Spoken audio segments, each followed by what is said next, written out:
Professor Robertson von Trotter, dear host, ladies and gentlemen, I wish I could give Professor Necht some of my 20 minutes. I'm in a very desperate situation. After such a philosophical presentation that we just had, and we had another philosophical presentation last night, I come here as a legal expert and I'm supposed to give a presentation. And I mean, I'm Austrian, I don't dare to say anything here. And I have a bad conscience regarding the interpreters because I don't have anything in writing. I threw it away, my piece of paper that I had. Well, I apologize. Ladies and gentlemen, I have to leave at 3 o'clock and maybe I don't have the opportunity. Well, I guess I can respond to Professor Necht in the discussion later on, but not to Mr. Glees. Ladies and gentlemen, what we heard yesterday is the focal point of Europe, and a modest lawyer is telling you so. We have the social welfare state and the security state, and in between, for 150 years, we have introduced another state, which is the state of law, and it is in between to make sure that the conflict between social welfare state and security state can be handled in peace. And this was Mr. Glees' topic yesterday. I'm so grateful to you, Mr. Glees. In the first tempest, we declared the state of law cannot be implemented. This was a mistake. Maybe it was well intended, but it was an enormous mistake because it destroyed the trust of those who believed in the state of law. So there was disappointment on both sides. People had expectations. These expectations were disappointed on both sides, however. And this makes it very complicated when it comes to finding solutions for the future. When it comes to participatory democracy, I'm kind of a pig in the middle because it's a very controversial issue. And we wonder, what are we talking about? The Brexit, exit, other exits, we will continue to talk about them.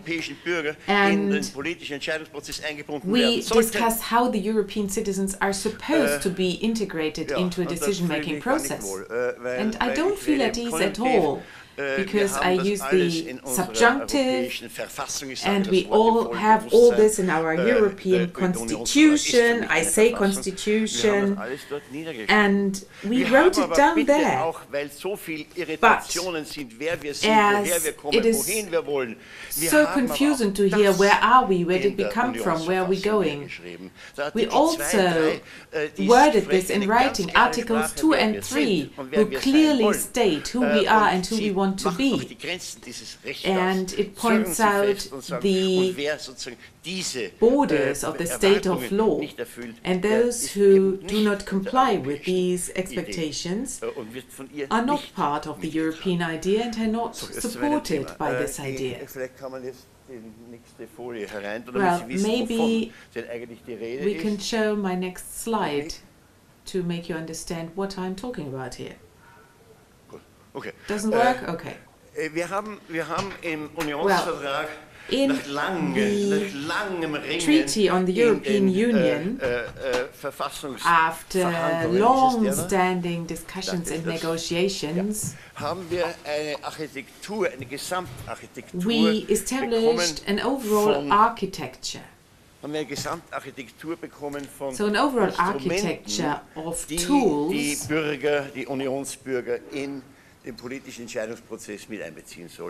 supposed to integrate European citizens into the decision-making process. It is called governance and not government, because the customer is part of the business here, then it's governance. Some elements were developed, and if at all, you probably are familiar with Article 11 for the European Citizens Initiative. The others are unknown because nobody has taken any action yet. the intention is that 500 million Europeans, 400 million electors, we are supposed to have a horizontal civil dialogue, and we are supposed to talk with each other about what we are and what we want to be within the EU.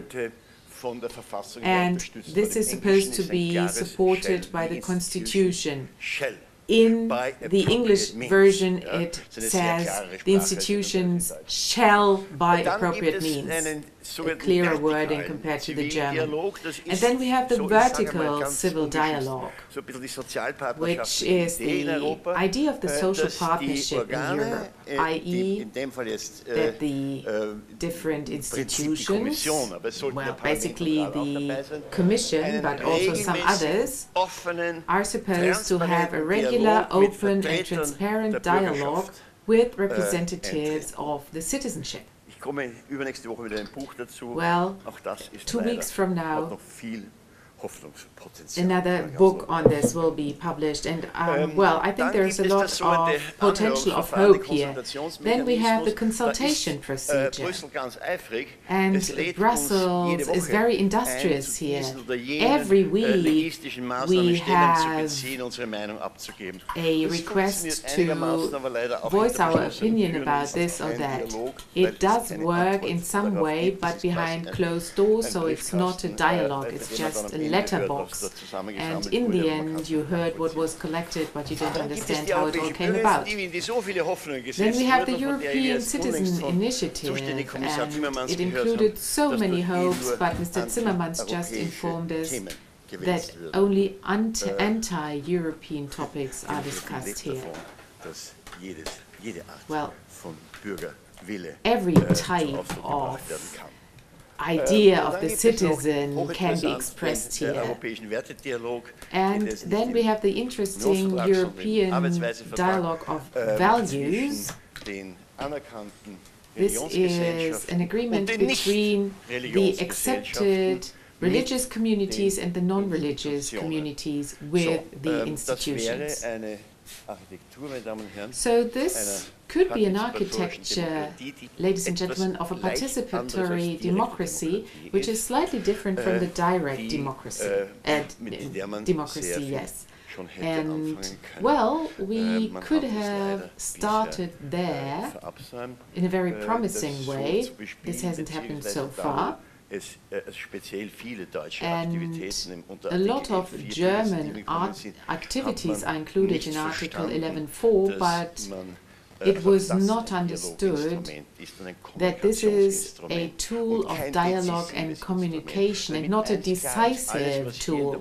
To make it very clear, everything that we have in the Union in terms of modern democracy, well, we are talking about the democracy of the beginning of the 21st century. It's a binary democracy, yes or no. But a lot of things cannot be answered by simply saying yes or no. Well, the sovereign always has to have the opportunity to say yes and no, but this does not really happen in any European country, maybe apart from Switzerland. Many people say it's a lack of referendum that we have in this architecture. We discussed it this morning in the taxi. Well, a true referendum or plebiscite. Plebiscite is only used if it is, so to say, presented by a government who wants to have a decision by its citizens.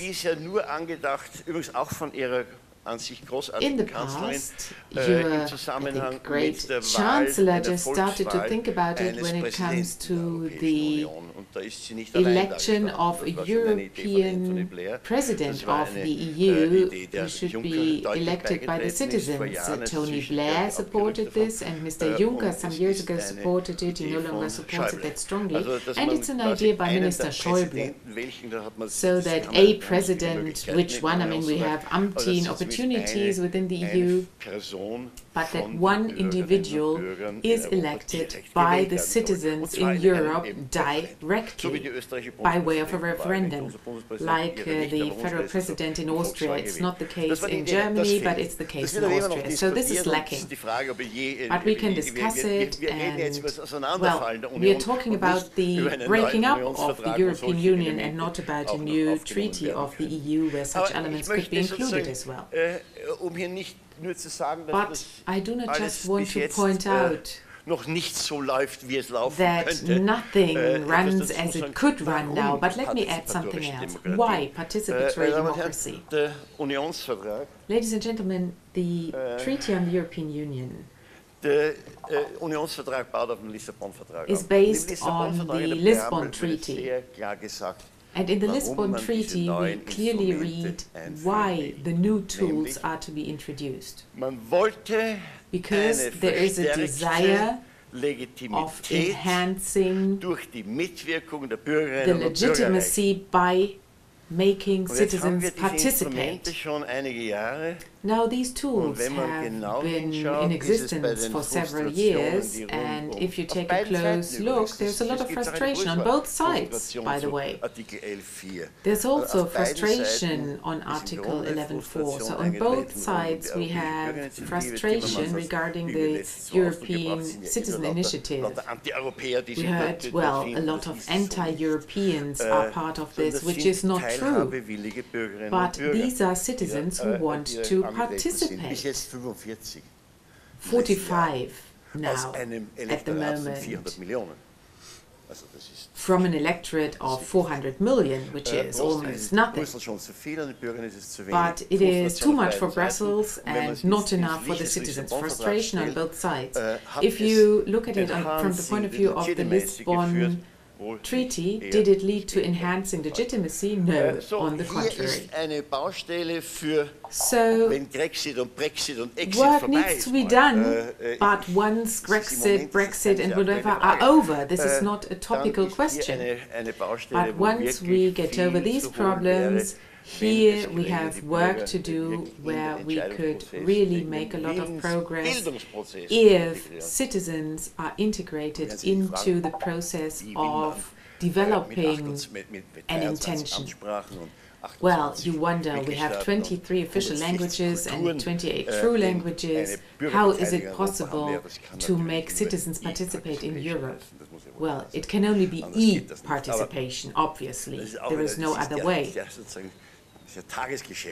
But well, this is the daily business. I mean, it's no future project. I mean, e-participation, we have it on Facebook every day. Millions, billions of people participating here with, well, some small talk which is not very relevant. But here we have important elements, we could pool them. And the important topics, starting with Portugal, and ending, I don't know where, with other problems, they have to be pooled here. But the question is, what resources are required to tackle this? And last but not least, well, I'm waiting for the alarm signal that I have to stop and shouldn't overstay my welcome, but let me use my remaining time to talk about the question on how does the participatory democracy stand in relation with general democracy. We have a problem. Well, if we want to have a European citizen initiative, when is it successful? Well, if it consists of at least 7 member states where we have at least 1 million requests put in by the citizens, then this is considered successful. Well, it's as if Wanne Eickel would tell the Federal Republic of Germany what needs to be done. Wanne Eickel is a small city in Germany. Well, this cannot be true. And you feel this. And this is why nobody is taking it seriously, because obviously, I mean, we warned time and again, but the Commission, of course, also knows what they are doing. And the Commission said, well, go ahead with it on the basis of a referendum, like California Estonia, the question of yes or no, pro or con, because then you know how the distribution is within the population. No, we only see who is supporting this request. Well then, well yes, thank you very much. 4 minutes left. Well, now a request reached 1 million or 2 million or 3 million.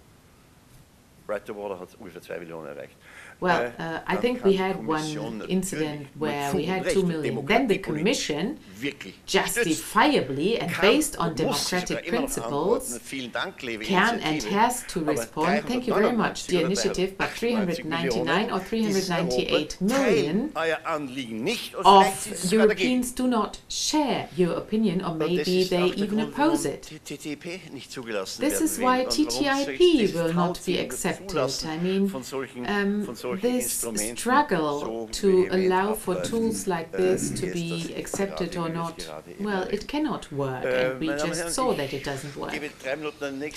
Ladies and gentlemen, I will pass on 3 minutes to the next speaker, because I said everything I wanted to say. But maybe I will use the 3 minutes at last to respond to Mr. Glees. Well, maybe I also have an opportunity afterwards. The state of law, as I said, is in between the social welfare state and the security state as a measure to protect dignity. The state of law protects dignity, but it has to do its job. After the presentation by Mr. Glees, when we had the reception, I heard, well, it couldn't be handled, millions of people are coming and so on and so forth. Yes, I know. And an asylum procedure cannot be dealt with very, very quickly. But the state of law has to do something. Every day when I go to the airport, I have to show my ID card immediately. So at least we should have identified these people to understand who is here, who will put in a request for asylum. And here the argument of, well, this couldn't be done, cannot be accepted, because, ladies and gentlemen, identifying people asking for the idea, this is what the 10 biggest airports in Germany can do easily. 1 million, no problem. Not once a year, but every day. No doubt about it. Frankfurt, 164,000, Berlin, 110,000, Munich, 90,000. Every day, they are ready to identify 1 million individuals in Germany every day. So there are opportunities on part of the Federal Republic of Germany, of the government, to find a way to deal with this.